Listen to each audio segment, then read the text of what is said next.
What's going on, everybody? It's your boy GemMint, and this is the new Comic Book Day Reviews. As always, I'm going to go over this week's comics as spoiler-free as possible. I think I read 15 issues. Kind of a slow week, fresh off the heels of New York Comic-Con. Kind of hard to pick a pick of the week because I kind of felt like everything was just...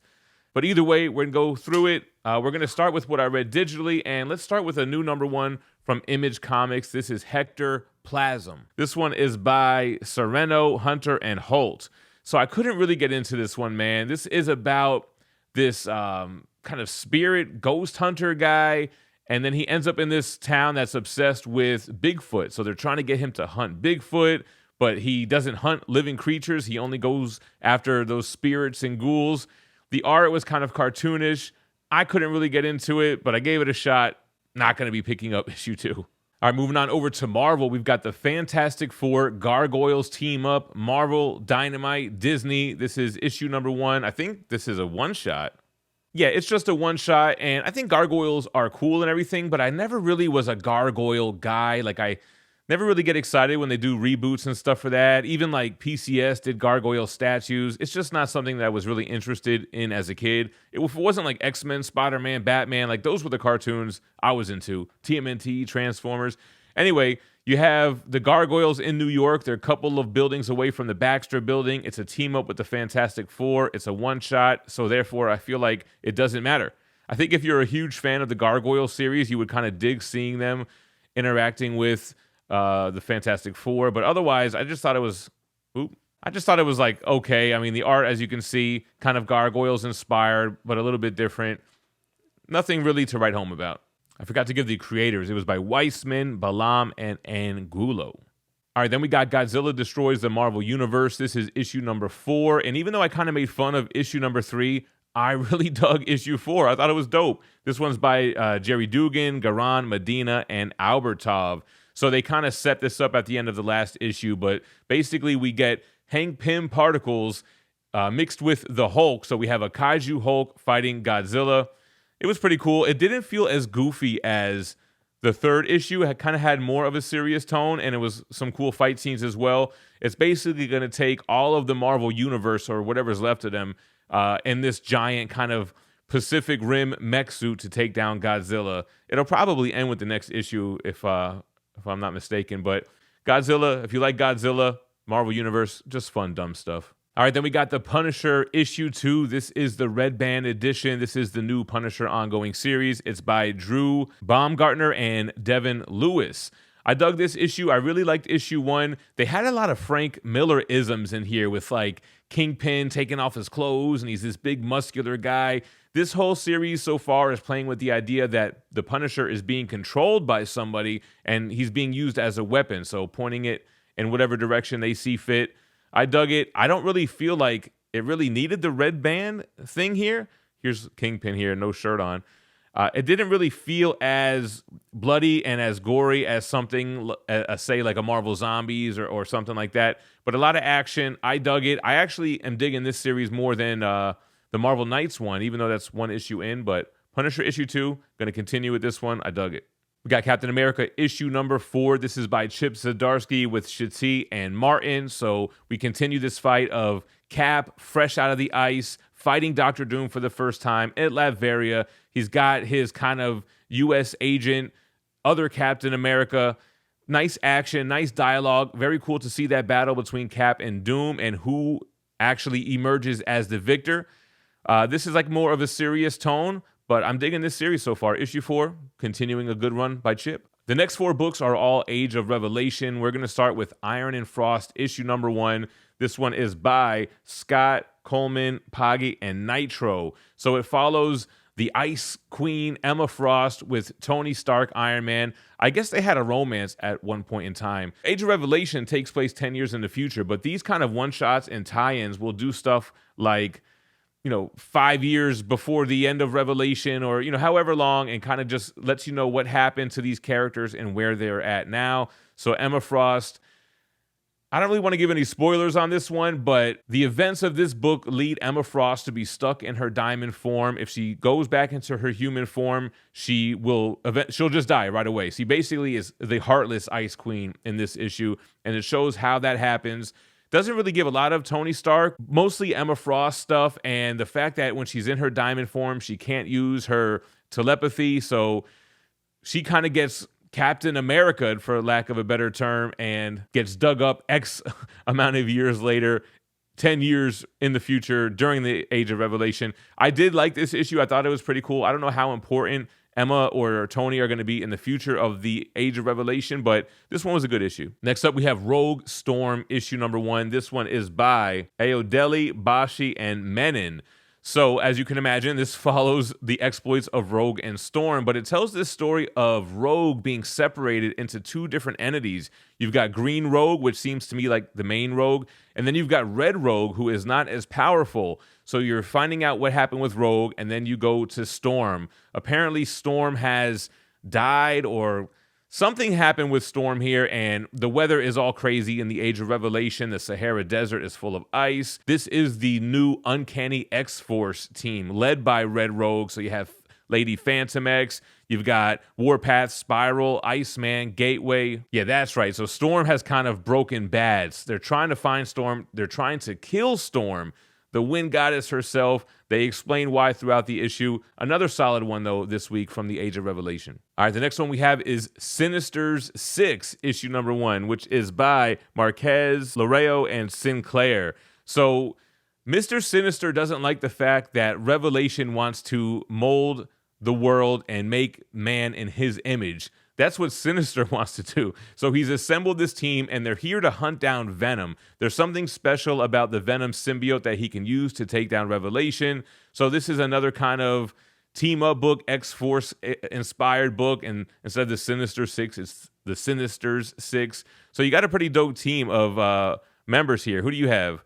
Havoc, Black Cat, Domino, Omega Red, the male Phantom X, all here to take down Venom. It was kind of fun. I don't really think I like this one as much as the other 4 titles, but it was still worth the read. And then the last one we have is Unbreakable X-Men issue 1, and this follows Green Rogue with Gambit, and it's by Simone and Wernick. So this one is kind of a weird one. This one is Galactus in the Age of Revelation.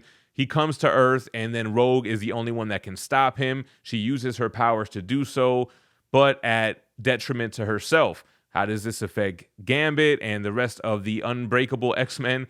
Pretty solid story, kind of a weird one, but they're all a little weird.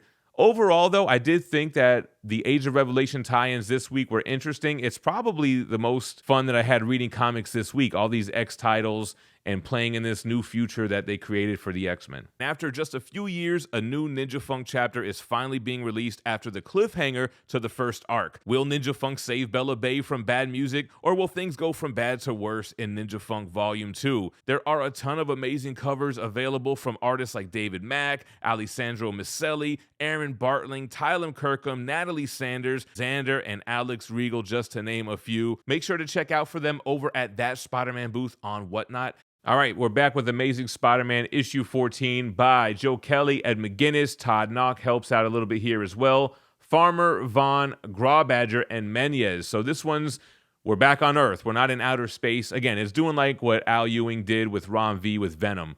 So we're here with Norman Osborn as Spider-Man and Ben Reilly as Peter Parker. In this issue, that finally comes to a head with the 2 Spider-Man. They're kind of like, oh, wait a minute, you're the fake Spider-Man. I know you're the fake Peter. And it's basically Norman coming to terms with him being Spider-Man. I thought it was a great issue. I am digging this series. I like what's going on with the 2 kind of separate stories. Norman as Spider-Man fighting Spider Slayers with great artwork. Kind of like a new superhero, or I don't know if this is the first time we're seeing him, shows up and he just wants to do good and do the right thing. And this is all about Norman Osborn as Spider-Man, helping him become that hero. Other stuff as well, but otherwise, solid issue, keeping my interest in ASM. I've got one lonely DC book this week, and it's Absolute Flash. What are we on? Issue 8. This one is by Jeff Lemire, Moore, and Lucas. So this one goes in the past a little bit and shows us how Barry Allen was recruited to the government facility that helped create the Flash within Wally West. So going into the past, getting him from the school that he's teaching at, he's now a professor, or he was a professor, kind of giving up on his dream, and then Reverse Flash's granddaughter comes and taps him, trying to continue her grandfather's work. This is all about accessing the Speed Force, which is kind of like an actual plane of existence in this book, and how that destroyed her grandfather, Eobard. So I guess we'll end up seeing him as Reverse Flash sometime in this series. And it kind of leads into where we started in like the beginning issues with Wally West meeting Barry Allen for the first time at this research facility. It was kind of a cool filling in the gaps kind of thing. Cool to see what they found when they went back to the Reverse Flash plane, if you will. Looks like that there have already been some visitors there, so I'm going to stick it out with Flash. I've been considering dropping Absolute Flash and Absolute Green Lantern, but as you can see, I'm not really reading that many DC titles weekly, so I guess it bought itself another week. All right, then we have Spawn issue 369, Todd McFarlane with Brett Booth. So this is kind of, I don't want to say a jumping on point. The big arc ended on last issue. So this is the first issue post that story, and we're in a world where everybody knows that there are supernatural beings in the planet. So we get like the 3 different news organizations and their take on what that's like. Meanwhile, you have Sin plotting against Spawn. Spawn looks like he's talking to politicians as well as reporters, so he's got some kind of trick up his sleeve. Artwork is amazing, as you would expect, and a crazy scene here. Humans and demons operating on angels, and what Spawn busts in and forces these doctors to do. Very cool stuff. I don't want to spoil it, but it's like a last page kind of thing. So we're going to see this kind of new take on Spawn moving forward, or at least I would think so based on what happened here. Dug this issue though, man. Solid stuff. All right, guys, on to Ghost Pepper, issue number 4. This one is by Ludo Lullaby and Adriana Lucas. I'm having a hard time kind of keeping interest in this. I mean, it's an okay storyline. It kind of reads like a colorized manga. You have this character on the front, Ash. He's like this badass warrior that's just kind of come out of nowhere. And he's with this girl that rides along in her food truck. Anyway, you have some guy sends this kind of robot type of enforcer named Toggle to destroy her. Of course, Ash is not going to let that happen. That's kind of all that happens here. It looks like the Toggle guy actually has a crush on the main character here.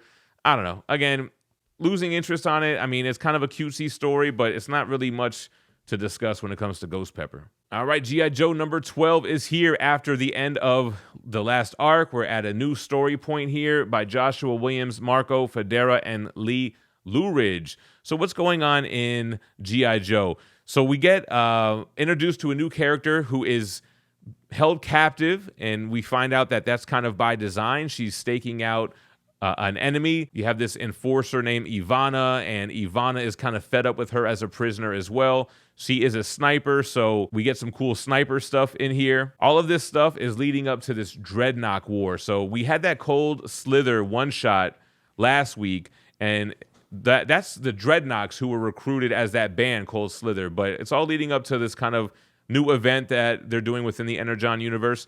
Thought it was a good issue. Kind of a stronger issue, even though it was like a transitional issue. Pretty cool, G.I. Joe. And then, of course, the last issue is the pick of the week, and I went with Battle Beast issue 6. Kind of a tried and true. I think anytime Battle Beast is out, it could potentially get pick of the week just because it's written so well and the artwork is great. We have Battle Beast finally getting into the fight with the Juggernaut sister, right? Or is it Colossus? There's a brother-sister duo, Colossus and Juggernaut. He's already defeated one. He's here fighting the second one. It's just bloody. It's funny. It's interesting. It's one of the best titles that are out right now. I think everybody should be checking out Battle Beast. Even if you haven't read Invincible, you can kind of just jump on in and you won't be lost or anything. Although, there is finally an Invincible tie-in at the end of this issue. But that's everything from this week. Not as big as last week, but still some great stuff. Let me know what you thought about this week in comics in the comments down below. I appreciate you watching. Stay minty fresh. Peace.